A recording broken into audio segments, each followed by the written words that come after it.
he married this R&B superstar. He wants to be a rapper. The first time I ever met Shumpert was outside of my offices in Dumbo.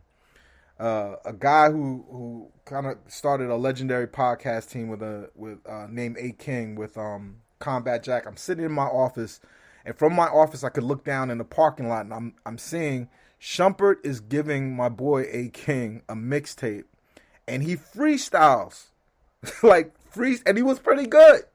Shumpert would much rather be a rapper than be a basketball player above any and all things. Like, that's his life. He lives in a celebrity world. He's not here to play basketball anymore. That's last year when he was here.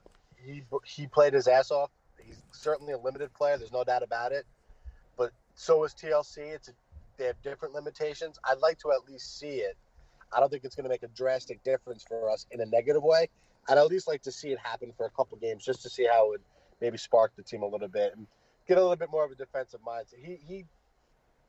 I don't know about all that stuff. I don't follow the guy's life. I don't watch like Love and Basketball and that shit.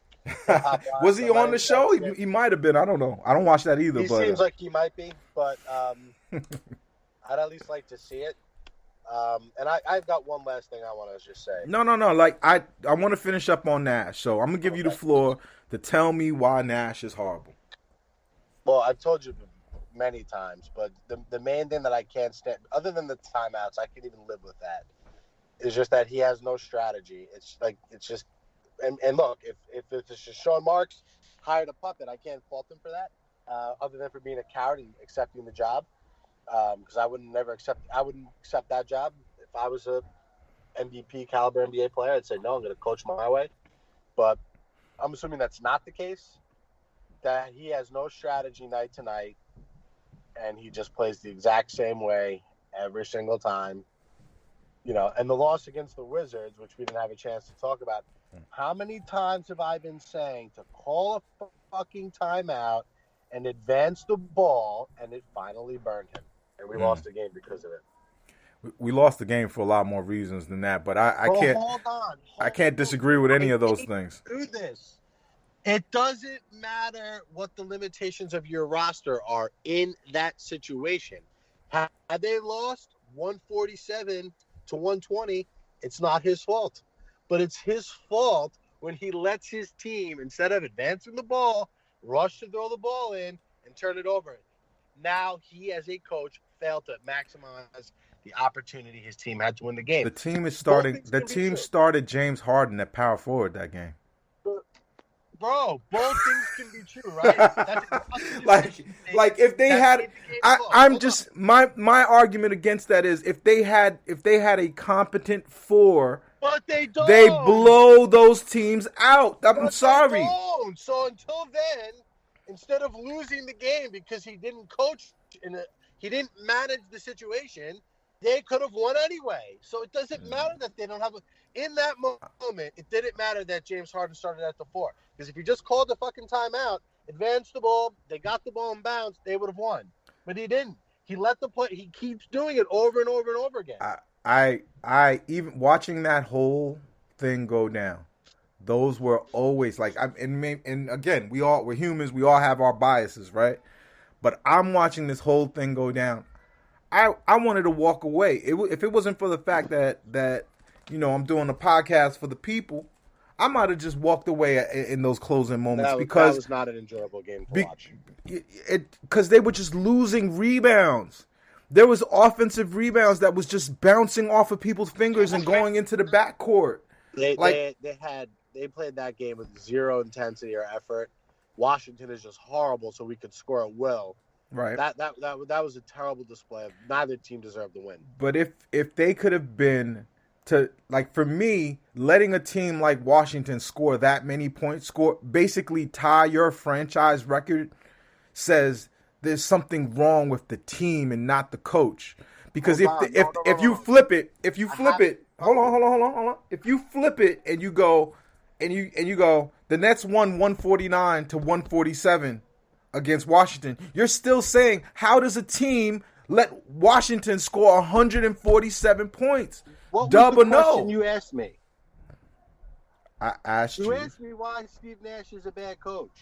You didn't ask me why the roster's bad. Okay. We already spoke I about asked you. that. I believe Steve Nash looks much worse because the roster is so bad. The roster has no so logic to it. Repeatedly, it's not his fault they're giving up a ton of points. He doesn't make it better, but it's not his fault. The biggest problem there is the roster imbalance and deficiencies that they have, 100%. However, again, in that situation, just like the Atlanta game, the game was over. If he does simple things, he could outcoach the deficiencies. The Giants beat the Patriots in the Super Bowl twice. They didn't have better rosters. They had better game plans, and they out-executed their opponent. So that's what's happening. The Nets are not losing games, so they're being outcoached. I think the Giants were roster-wise. you're not gonna get me to agree on this. Was built to beat specifically the Patriots because the one thing Tom Brady doesn't like is a pass rush, and the Giants had the greatest pass rush. I don't want to focus on the Giants, even though I love them. You get the point. Like the Dallas Mavericks weren't better than the Heat. They out-executed, they out-coached them in that series. They had better game plans. That's true.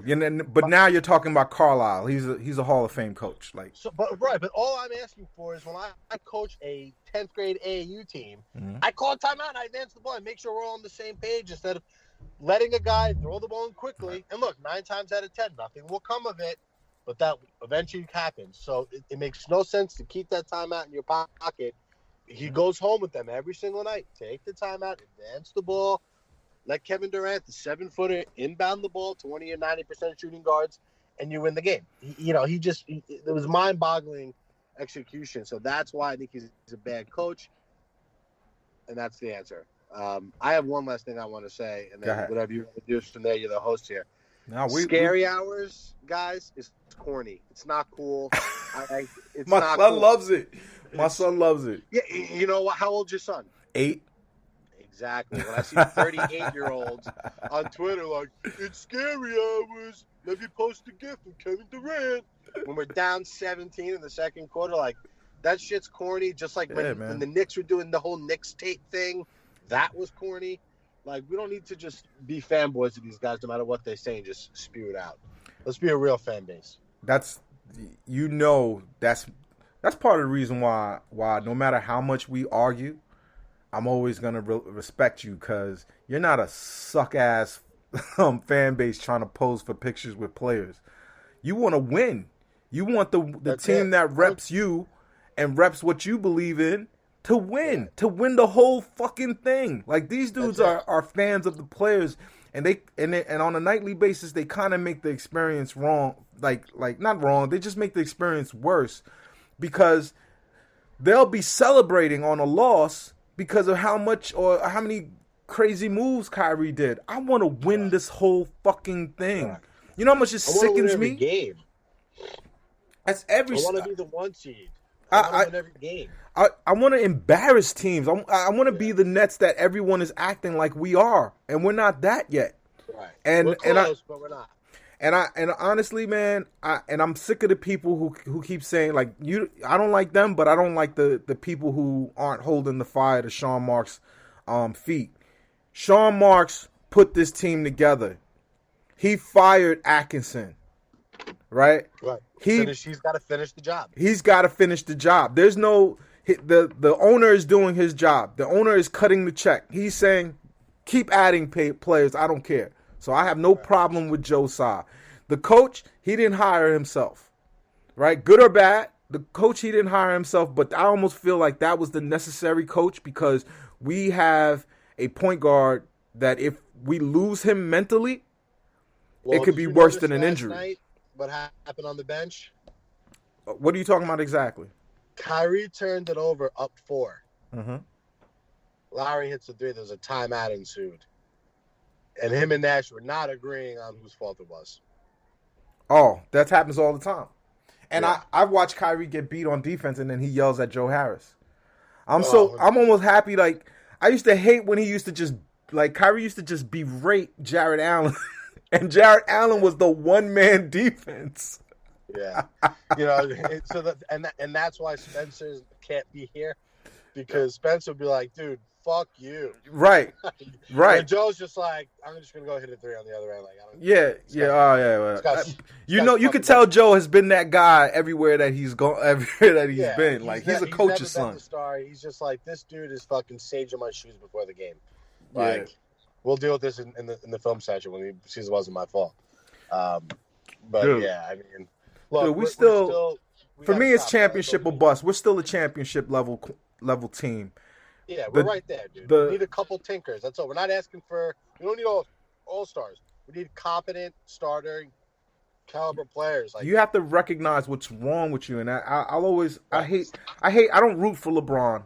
I respect LeBron, but LeBron to see his way through and win that championship last year, he needed a Morris brother. He needed someone to do the dirty work that he recognized Anthony Davis wasn't going to do.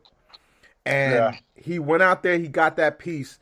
The Nets need someone in the building that's as smart as that recognizes what's wrong with us. Doesn't go get people because he's our friend, like, get Shumpert. He's my buddy from Cleveland. Fuck all that shit. We need some figure. I don't think Kyrie cares who's on the team. I think once it was Durant, he was just like, I know for a fact, because you never know anything for a fact. But you could just look at Kyrie in a way that it was like Harden had to kind of like, warm up to Kyrie, because Kyrie wanted to just be him and Kevin. Like, me and my best friend, we're just going to go win these championships.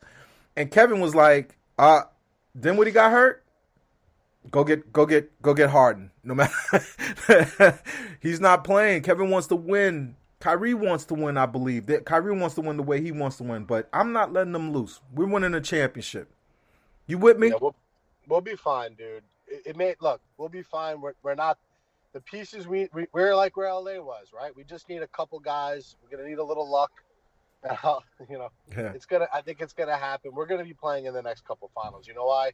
Because when you have the best players, you wind up in the finals in the NBA. It's just how it works. Yeah, let's not even overcomplicate it. Like, we have problems. We're a lopsided team. I said that last week. I'll continue to say it until it's fixed. We're a lopsided team, but we can't change our expectations, and there's a reason for that. We have this 3 to 4 year window, 2 to 4 year window, really. Hopefully. Right? And in that 2 to 4 year window, I think 2 championships have to happen, because even the Heat fans who aren't real basketball fans, they stayed with the Heat because they got their 2 championships. I feel like a lot of our fan base is very Heatish. Yeah. Except us.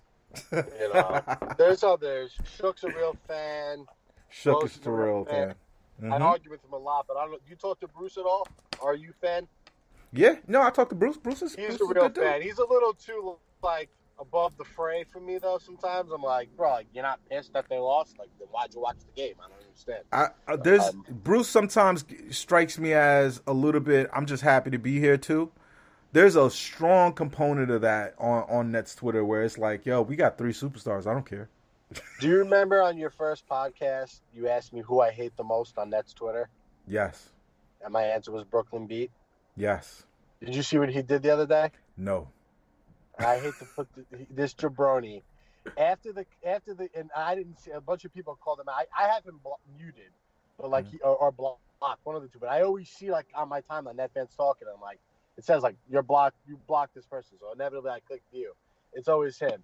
This dude after the Net Clipper game searched in his search bar Joe Harris star and just started responding to people. He's not a star. Like 10 people. I'm like that. Like, yeah, sick fuck. Ask him to come on the show. I want to hear I want to hear his voice. I want to see is this guy just playing us, or like should I feel bad that maybe I should be insulting this person? Look. I see basketball opposite to BB. He got what he wanted. He wanted the Harden trade. He got it, and he wants to gloat about the part. This is exactly the way I always saw the Harden trade working, even though I was against it. It would go like this, exactly how it's going. But my problem with it is they take too many steps backwards to go to make that one step forward in Harden, and I'm worried. And I don't need his gloating and his cheerleading.